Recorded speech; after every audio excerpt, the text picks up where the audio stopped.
So basically, for people who don't know, you're kind of like an undercover cop.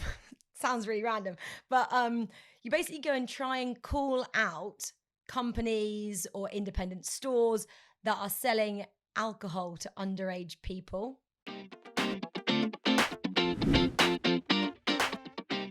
So basically what it meant is I'd go around in a car with a police officer and someone from the council, and they'd have a list of different, again, superstores or little local stores that had been selling or known to have sold alcohol to underage people. We'd go there, and the process would be someone from the council would go out and vet the store. She'd be like, come back in and go, Rach, so the alcohol cabinet is as you go in on your left, and then the counter is to your right. You know, it's pretty quiet in there, so, you know, good.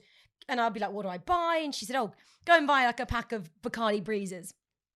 So I'd go in there and try and buy this. But you had to be really truthful. So I go up, it's quite nerve-wracking. You're like walking in there thinking, I know this is naughty and I shouldn't be allowed to do this, it's breaking the law, but this is my job.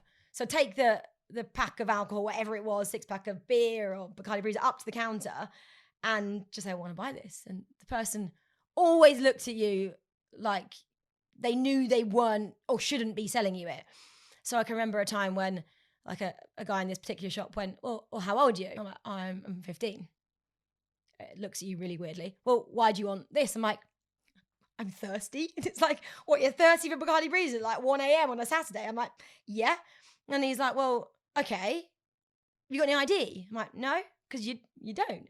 And then you, like in your head, you're like willing them to give it to you, even though you know they're going to get another red tick and it's going to be really bad for their business. And they would give it to you.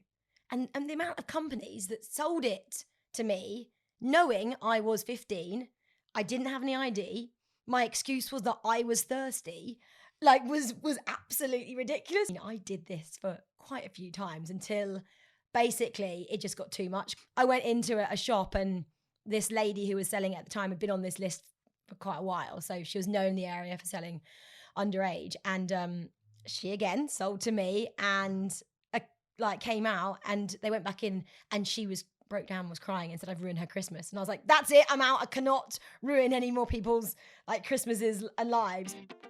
Thanks for listening. If you've enjoyed this, then please make sure you subscribe so that you don't miss out on future episodes. If you're really feeling loved, then please drop us a 5-star review on Apple and follow us on Instagram and TikTok too, at StudentBeans. See you next time.